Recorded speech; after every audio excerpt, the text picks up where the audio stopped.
Abdallah, Oui, papa. viens, tu vas m'acheter du lait à la boutique.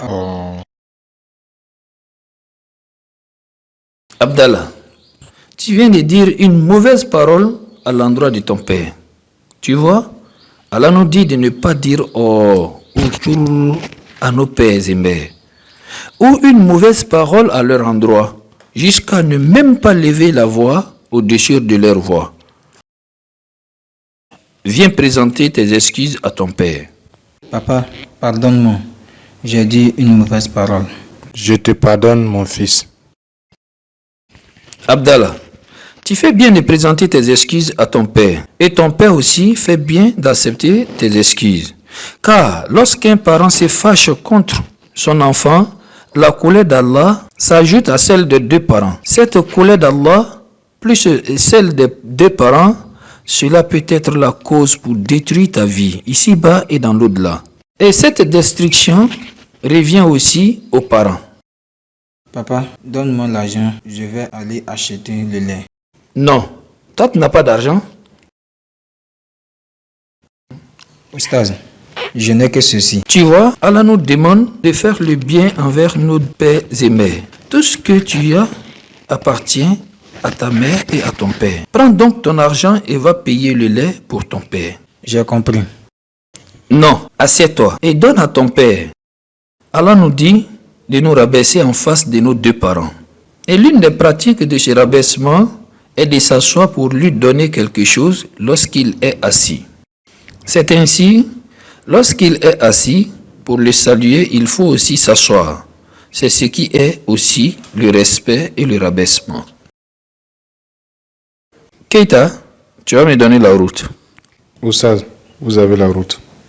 Subhanaka Allahumma wa bihamdik. Ashhadu an la ilaha illa ant. Astaghfiruka wa atubu ilayk. Oustaz, quel est le but de cette invocation? Oui, le prophète sallallahu alayhi wa sallam nous a conseillé que lorsque nous nous retrouvons quelque part et qu'on doit se quitter, nous pouvons réciter cette doigt qui va nous permettre de nous épurer ou encore nous débarrasser de nos petits péchés que nous avons commis dans cette assise. Qu'Allah pardonne nos péchés. Allahumma amin.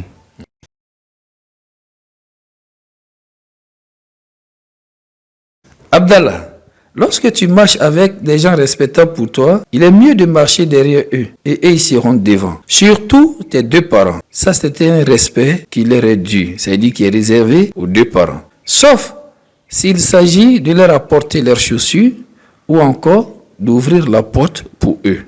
Je vois aussi que ton père porte quelque chose que tu n'as pas pris dans sa main. Lorsque ton parent porte quelque chose, quand tu prends ça dans sa main, cela est aussi une marque de respect pour les parents. Abdallah, prends bien soin de tes parents. Ils ont plus de droits sur toi après les droits d'Allah. C'est pourquoi Allah nous demande d'être bienveillants avec nos deux parents. Tu vois, ta mère a pris ta grossesse dans la souffrance jusqu'à l'accouchement. Dans la souffrance, les difficultés, les maladies, les souffrances, elle les a endurées à cause de toi. Après l'accouchement, elle va t'alerter jusqu'à ce que tu atteignes le sévrage. Ton père a souffert lui aussi en allant chercher de quoi manger pour la famille. Ne t'amuse pas avec tes deux parents. Si tu t'amuses avec tes deux parents, cela risque de te faire perdre ici-bas et dans l'au-delà. Tu dois chercher la satisfaction des deux parents. C'est ce que Allah nous recommande. Oustaz, lorsqu'il me recommande de désobéir à Allah. Lorsque ton père et ta mère te demandent de désobéir à Allah, tu ne désobéis pas à Allah, mais tu fais avec la méthode. Tu les fais comprendre la désobéissance d'Allah. Et une fois ils auront compris, toi, tu seras soulagé sans que tu ne les offenses. Oustaz, vous avez parlé de l'obéissance des deux parents. Nous qui avons nos parents décédés, comment les obéir? Oui, ton père et ta mère, à partir du moment où ils sont musulmans, ils ont un droit sur toi. Et c'est de la même manière quand ils décèdent, ils ont certes ce même droit sur toi. Tu dois les obéir de la même manière comme quand ils étaient vivants. Mais cela se fait comment? Premièrement, tu fais des doigts pour eux. Quelle invocation je peux faire pour eux? Oui, tu demandes la miséricorde d'Allah pour eux. Et tu demandes à Allah de les pardonner leurs péchés. Comme Allah nous le dit.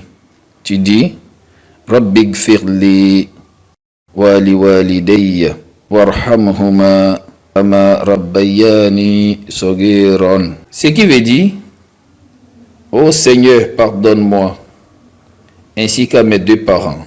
Fasse-leur miséricorde, comme ils m'ont élevé tout petit. Deuxièmement, si tu as les moyens, tu peux aussi creuser un puits quelque part, là où les gens ont besoin d'eau.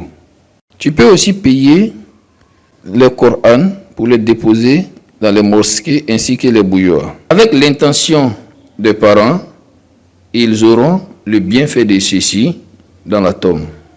Si tu n'as pas assez de moyens, tu peux faire en fonction de tes moyens. Tu peux donner 25 francs à un nécessité qui a besoin de ça. Ou encore 50 francs, cela lui profitera bien. Peut-être jouera le rôle des milliers de francs. Et cela profitera aussi aux parents dans la tombe. Il ne faut pas oublier tes parents dans les doigts et les sacrifices. Il y a aussi le fait que ton père et ta mère ont fait leur islamité. Ils t'ont aussi montré l'islam. Et le fait de rester stable sur cette religion aussi les profitera. Il y a aussi le fait d'assister les amis qui sont restés après eux. Faire aussi attention aux liens de fraternité après eux. Tout ceci fait partie du respect des parents. Ceci était la partie qui nous enseignait l'obéissance des parents. À nous retrouver pour les séances prochaines.